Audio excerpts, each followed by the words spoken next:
What's up, guys? What's going on? I'm Paul. This is Pauline Theology's Daily Devo with Trusting Jesus Ministries. I'm back.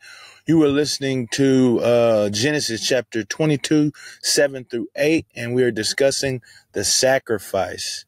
And we are on part 2. This is the climax, the apex, the big part of the story, the saga of Abraham. And we talked about on last episode all the things that led up to what was going on. He got the call from God. He got up, got all his stuff, took off, went to the mountain, the place he told that God had told him to, told his servants to stay back. And now Isaac and Abraham are headed to the mountain. They saw it and they're headed to it.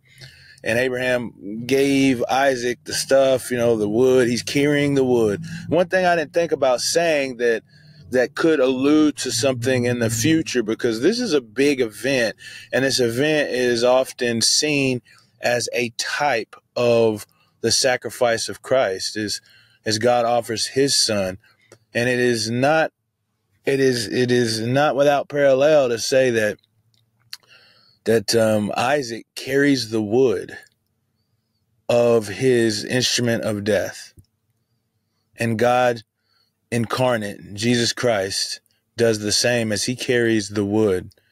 He carries the cross as he walks up the hill, up the mountain of Golgotha for his death. So let's go on and jump into it. If you haven't read Genesis 22, 7 through 8, then go ahead and stop the tape, check it out, read it, and we'll answer the 4 questions. If you've already read it, man, well, let's dive on in. What does the scripture actually say? Well, we're only discussing 2 verses today. And in these 2 verses, we have a conversation between father and son as they head up the mountain. The first thing, he's like, Father. And he's like, yes, my son. He says, we have the fire and the wood, but where is the lamb for the offering? And Abraham, he says, God will provide for himself the lamb for the offering, my son. And it says, and they went, the 2 of them together. So what's happening is this conversation as they're walking up the mountain, and the wood that Isaac is carrying, and they know they're going up to make a sacrifice, and that we have the fire and the knife that Abraham has. And so Isaac asked a question, man. He's not ignorant. He knows something's going on. And so he asks the question. He says, where's the lamb for the sacrifice? And Abraham answers, and he says that God will provide for himself the lamb, my son. And I'm sure that he is saying a vocative for my son, which means that he's just calling out his name. It's like saying, hey, how are you doing, Paul? That little end tag, Paul, is saying your name to let you know who I'm talking to. But some believe that he might actually be using it as a positive, an apposition. And so what that means is that he's not telling you who he's talking to, but he's telling you what he's talking about. And so he's saying God will provide for himself the offering. And then in quotation marks, which is my son. Man, that's tough right there, because it's a recognition of knowing what he has to do. And obviously he has that recognition. He knows what he's doing because he was called to do this. And he got up early, got his stuff ready, and left. But then to make this known to his son. That's just something I thought to put on your mind about that. But then afterwards, it says that they went, the 2 together. It's kind of like an intimate statement, not just that they went, but they went together. Previously, we saw the leaving of his other son, Ishmael, and that it was kind of a brief and abrupt. And so now Abraham is probably taking time to talk with his son and share some laughs, some intimate moments or something, because he feels like this may be the last moments of his time with him, his second son, the one in whom he has to, or the second son that he has to has to leave. But what a time, or what a conversation would they be having? I mean, what is he going to be saying? What will be his words? That's tough, man. That's something hard to even imagine to have to do in a situation like that.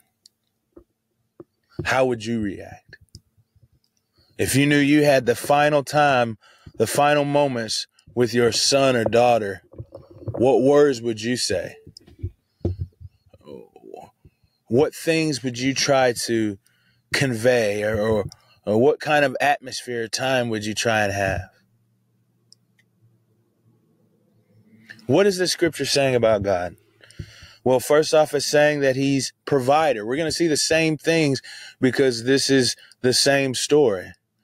And so we're going to see that it shows that God is provider, man. He is the one who is going to provide the sacrifice. That's the question Isaac has. He says, where's the sacrifice going to come from?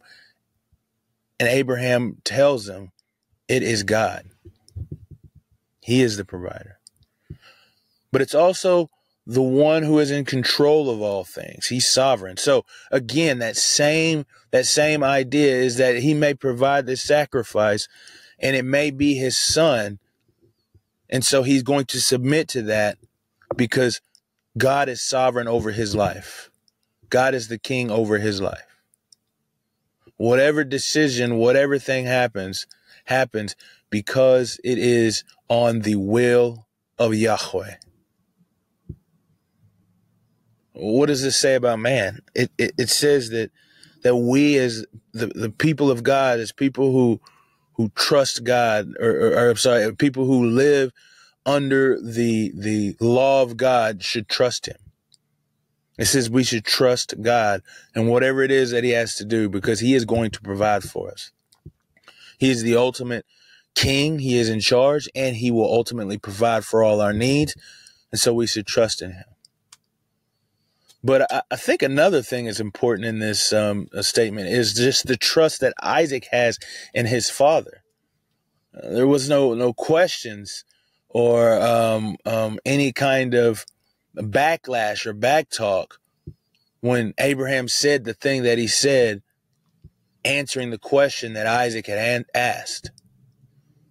That's a relationship of family, of trust and honor for the son to the father. And that is what we as the people of God should have. And also family worship is important. Obviously, they have been doing this together because Isaac understands all of the elements are there.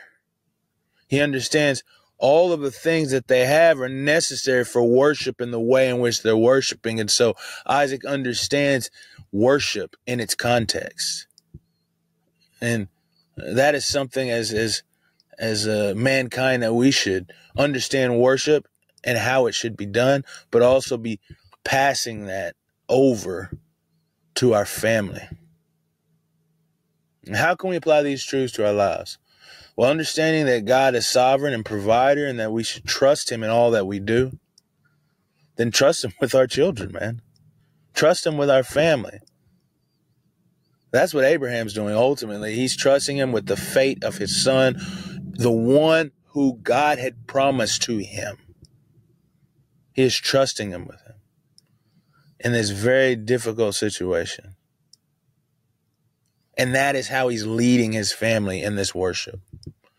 And so not only is Isaac seen his father and how he worships in the past, but he's watching him actively doing this now, trusting God, not blaming God, not ridiculing God, not speaking ill of the God who promised his son to him.